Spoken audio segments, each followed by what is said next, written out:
রাধে রাধে, জয় শ্রীকৃষ্ণ। আশা করি আমার সব বন্ধুরা ভালো আছো, সুস্থ আছো।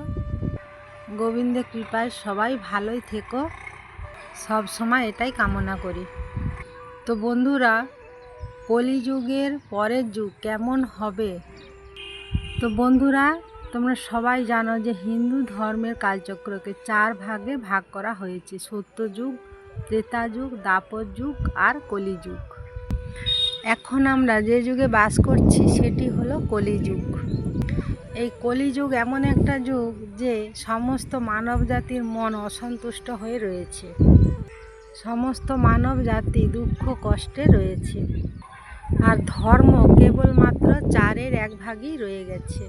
এই বর্তমান সময়ে চারিদিকে কেবলমাত্র শুধু লোভ, অহংকার, কাম, ক্রোধ এইসবে ভরে গেছে। পুরাণে বর্তমানে কলিযুগকে অভিশাপের সমান বলে মনে করা হয়েছে। কিন্তু বন্ধুরা, আপনারা কি জানেন যে কলিযুগ কবে শুরু হয়েছে আর এই অভিশপ্ত যুগের বিনাশ কবে হবে এবং তারপর কোন যুগ আসবে? তাহলে জেনে নেওয়া যাক যে কলিযুগের পরের যুগ কেমন হবে। ধার্মিক গ্রন্থ অনুযায়ী যুগ পরিবর্তনের এটি 22তম চক্র চলছে। ভগবত গীতাতেও এই কথার বর্ণনা পাওয়া যায়। ভগবত গীতাতে এই পরিবর্তনের সৃষ্টির নিয়ম, যেমন আত্মা এক শরীর ছেড়ে অন্য শরীর ধারণ করেন, যেমন দিনের পরে রাত হয়, যেমন ঋতুও ঠিক সময় অনুযায়ী পরিবর্তন হয়, ঠিক সেইভাবে এই কালখণ্ড নিয়ম অনুযায়ী যুগের পরিবর্তনের সৃষ্টি হয়েছে। ভগবান বিষ্ণুর অনুসারে এই কলিযুগ গ্রন্থে বর্ণনা পাওয়া যায়। কেউ একজন ভগবান বিষ্ণুকে জিজ্ঞাসা করলেন, এখন তো দ্বাপর যুগ চলছে, কালখণ্ডের চক্র অনুযায়ী কলিযুগ আসবে, কিন্তু সেই নূতন যুগকে মানুষ কিভাবে চিনবে? এর উত্তরে ভগবান বিষ্ণু বললেন, যখন পৃথিবীতে পাপের সংখ্যা বেড়ে যাবে তখন বুঝে নেবে যে কলিযুগ চলে এসেছে বা কলিযুগ শুরু হয়ে গেছে। কলিযুগ শুরু হবে নারীদের কেশ থেকে।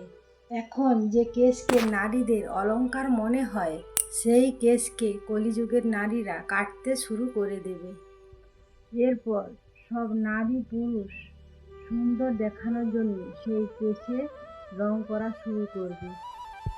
কলিযুগে কারোর চুল কালো দেখা যাবে না, আর নারীদের চুল লম্বাও দেখা যাবে না, নারী পুরুষ সব ছোট ছোট চুল দেখা যাবে। এরপর যেদিন পুত্র পিতার গায়ে হাত তুলবে সেদিন বুঝে নেবে কলিযুগ চলে এসেছে। শুধু তাই নয়, সব ঘরে ঘরে কলঙ্ক আর অপবাদ হবে। কেউ মিলেমিশে আর একতা হয়ে থাকবে না। তখন মানুষ নিজের বাড়িতে নিজেদেরকেই হত্যা করবে। তখন বুঝে নেবে কলিযুগ চরম সীমায় পৌঁছে গেছে।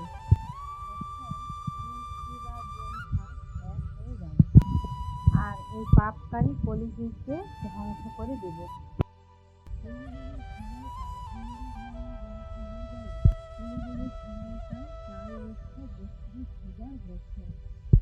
এখন কেবলমাত্র কলিযুগে প্রথম চরণে চলছে।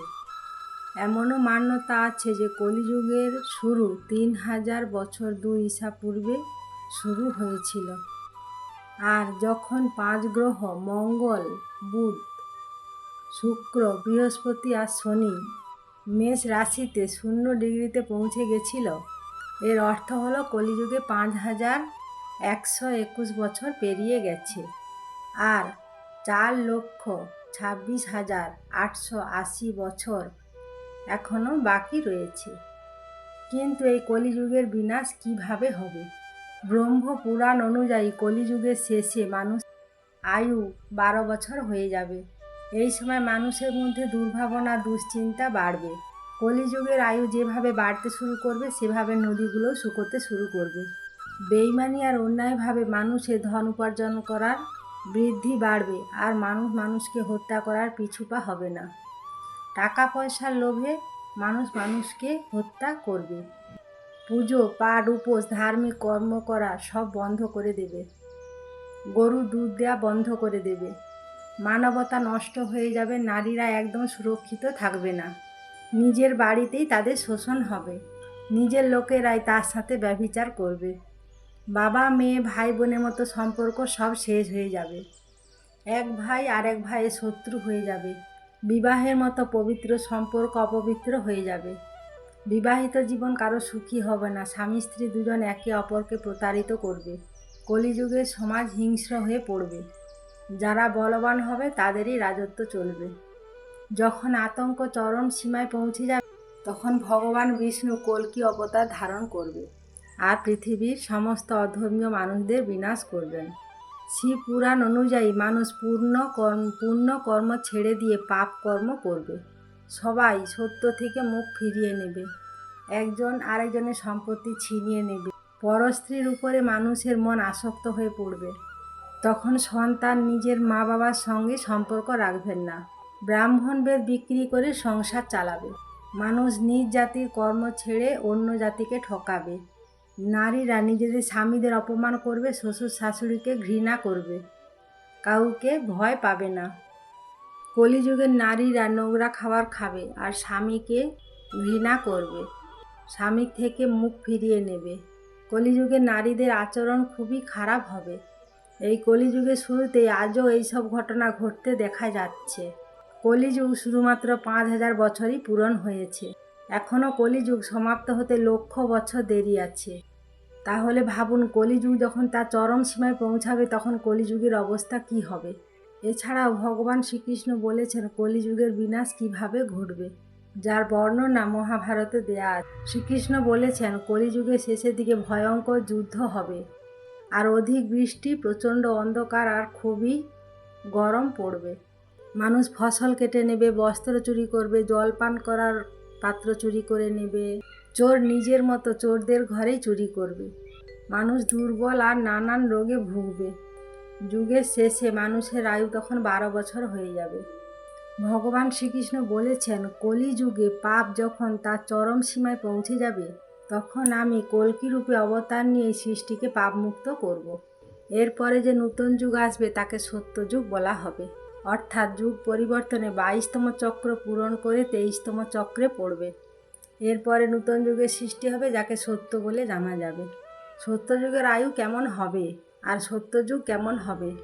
সত্যযুগের আয়ু হবে 17,28,000 বছর হবে।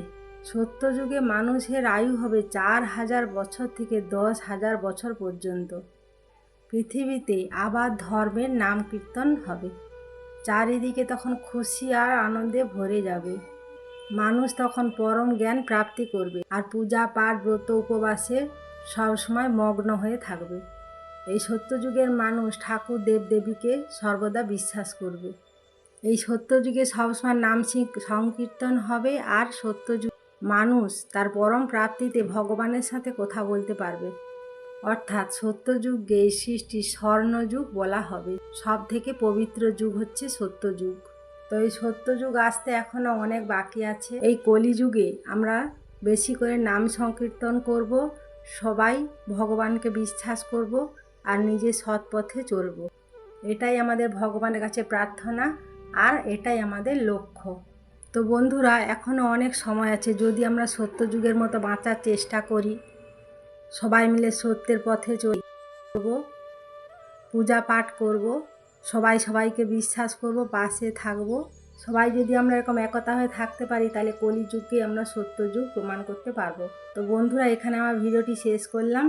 যদি ভিডিওটি তোমাদের ভালো লেগে থাকে একটা লাইক কমেন্ট আর শেয়ার করে দিও। আর আমার এই ভিডিওটি যদি ভালো লেগে থাকে একটা ভালো ভালো কমেন্টের মাধ্যমে আমাকে জানিও। আরও নিত্য নতুন ভিডিও নিয়ে তোমাদের সামনে চলো সবাই মিলে বলি হরে কৃষ্ণ কৃষ্ণ কৃষ্ণ হরে হরে, হরে রাম রাম রাম হরে হরে। রাধে রাধে। নমস্কার বন্ধুরা।